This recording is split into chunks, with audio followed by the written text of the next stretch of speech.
नमस्ते, मेरा नाम है अमित कुमार झा और आज बात करने जा रहे हैं कि पहलगाम में आतंकी हमले के बाद कैसे मोदी सरकार के एक के बाद एक कड़े फैसलों से पाकिस्तान का हालत खराब हुआ पड़ा है और कैसे ये सब बड़ा कुछ होने का संकेत दे रहा है, वो भी बहुत जल्द। इसी विषय पर आज चर्चा करने जा रहे हैं। लेकिन चर्चा की शुरुआत करने से पहले आपसे एक ज़रूरी बात कहना चाहेंगे कि अगर आपको सच सुनना पसंद है और चीज़ों को सरल शब्दों में समझना पसंद है तो जितना हो सके उतना आर्थिक सहायता दें और सच को इसी तरह से मजबूत करें। तो पहलगाम में आतंकी हमला जो हुआ वो बहुत दर्दनाक था, क्योंकि उरी और पुलवामा वाला भी दर्दनाक था, लेकिन वहाँ सेना पर हमला हुआ, वो निहत्थे नहीं थे, इसलिए वहाँ सिर्फ स्ट्राइक करके छोड़ दिया गया।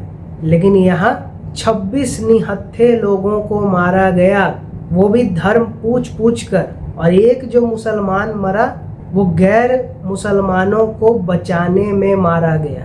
तो मतलब वो सच्चा मुसलमान था, एक रेयर निकल आता है।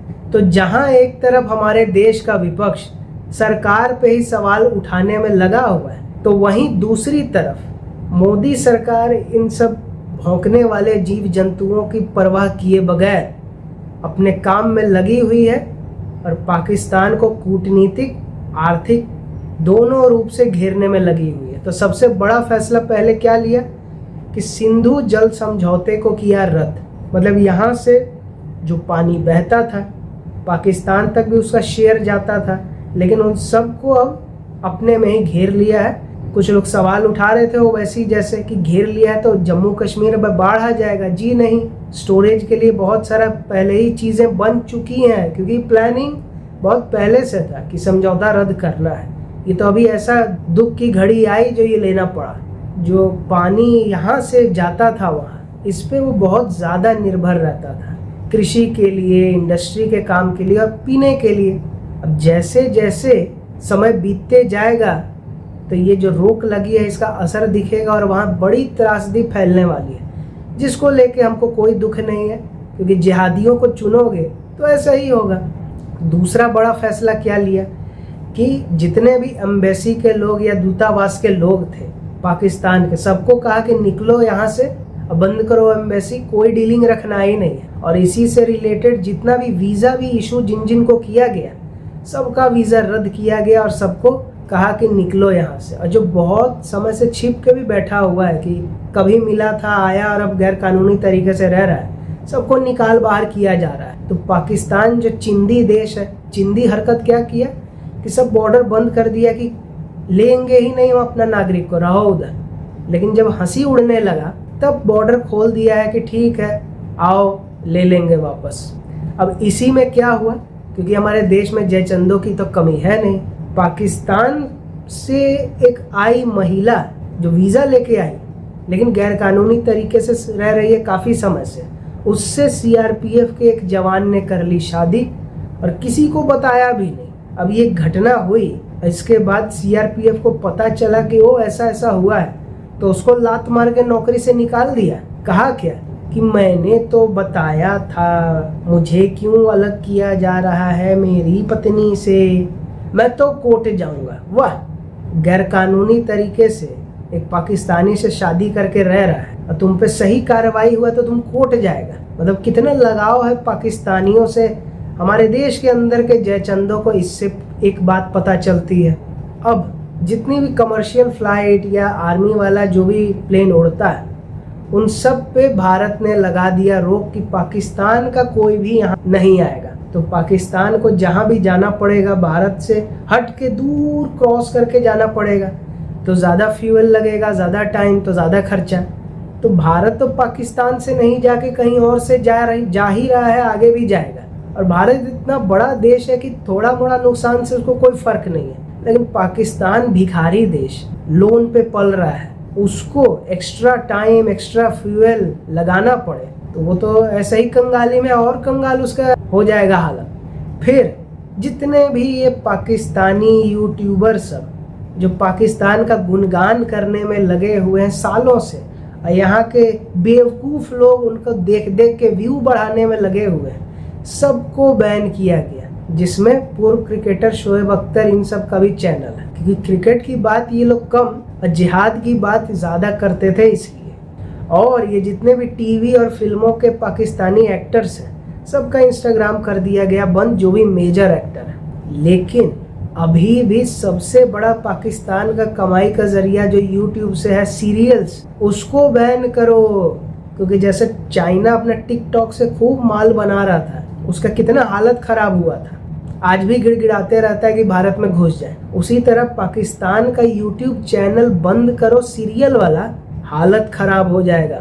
और अभी कल परसों में ही एक बहुत बड़ा एक और फैसला हुआ है कि जितना भी पाकिस्तान से सामान आता है, चाहे वो पाकिस्तानी सामान हो या उस रूट से आता हो, सबको बैन कर दिया गया। वहाँ से कुछ नहीं आएगा, क्योंकि हो सकता है कि कुछ खुफिया डिवाइस उसमें भेज दे, कुछ भी कर सकता है, पाकिस्तानी चिंदी देश है, कुछ भी कर सकता है। तो फिलहाल के लिए वो भी बंद कर दिया गया। अब कुछ कूटनीतिक फैसले सरकार ने लेना शुरू किया कि मतलब जितने भी बड़े देश हैं वो तो पहले से साथ में हैं ही, और जो कुछ यूरोपीय देश उछल रहे हैं, यूएन उछल रहा है कि नहीं नहीं नहीं बातचीत करके सुलझा लो, उनको भी कह रहा है कि मुंह बंद रखो, इसको हम डील कर लेंगे। तो मतलब सारे देशों का सपोर्ट भारत ले रहा है कि जब ठोके तो मुंह पे उंगली रख के मुंह उधर कर लेना, देखने का इधर जरूरत नहीं है। इसी सिलसिले में FATF जो निगरानी रखता है कि कौन सा देश आतंकवादी गतिविधियों पर रोक लगा रहा है कि नहीं लगा रहा है,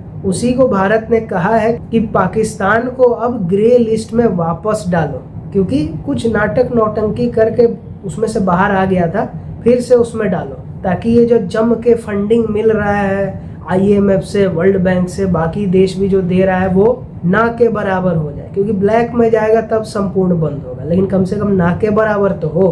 IMF में भी भारत आवाज़ उठाने वाला है।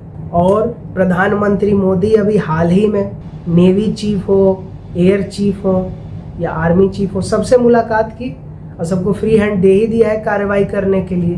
तो ये सब देख के बहुत लोग क्या कह रहा है, अरे पाकिस्तान का हाथ है, आपको कैसे मालूम, ये सब मोदी का एजेंडा है, मोदी ने रोजगार दिया नहीं है इसलिए झूठ मूठ का पाकिस्तान का रोना रो रहा है, ये तो मोदी ने ही करवाया। बेटे NIA ने शुरुआती जांच में कह दिया कि ISI और लश्कर तैयबा का हाथ है इसमें, हाफिज सईद का हाथ है। ऐसे ही नहीं भारत उठ के कह दिया कि चलो पाकिस्तान को ठोकते हैं इसका बहाना लेके, नहीं, उसका हाथ है तब उसका नाम आ रहा है। ये NIA की जांच की शुरुआत में साबित भी अब हो चुका है।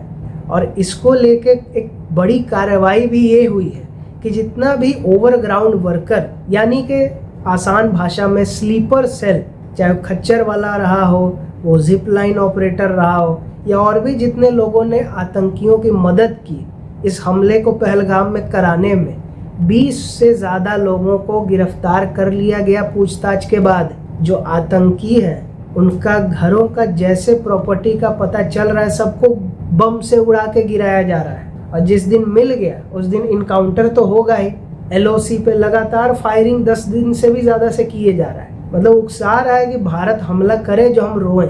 इतना जल्दी भारत हमला करेगा ही नहीं, क्योंकि अफगानिस्तान उधर से अपना हिस्सा मांग रहा है, बलूचिस्तान अपना देश मांग रहा है, उन दोनों को भारत का समर्थन है ही। तो और समर्थन बढ़ेगा तो और वो लोग उत्पात करेगा तो उधर पाकिस्तान का कुछ डाइवर्ट होगा, जैसे डाइवर्ट होगा तब उसी समय भारत ठोक देगा अच्छे से और POK के काफ़ी बड़े हिस्से को कैप्चर कर लेगा। और जो भारत में एक स्ट्रेटेजिक लोकेशन घुसने का था वो भी ख़त्म। जैसे इजराइल ने फिलिस्तीन का एक गाज़ा वाला हिस्सा को अच्छे से ठोका, तब वहाँ से जिहादी इजराइल में अब एंट्री नहीं कर पाएगा, ऐसा नेस्तनाबूद किया है।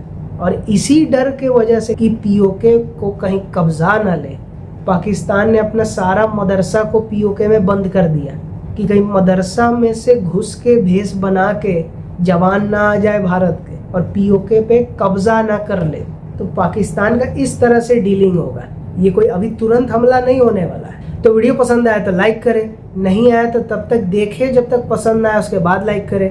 वीडियो ज़्यादा से ज़्यादा लोगों तक शेयर करें ताकि उनको पता चले कि पाकिस्तान पर मोदी सरकार का कार्रवाई जो है, कदम जो है वो बढ़ते ही जा रहा है। और इससे आने वाले कुछ महीनों के अंदर में पाकिस्तान का परमानेंट इलाज होने जा रहा है। कमेंट करके ये बताएं कि वीडियो आपको कैसा लगा और आगे किस विषय पे देखना चाहेंगे।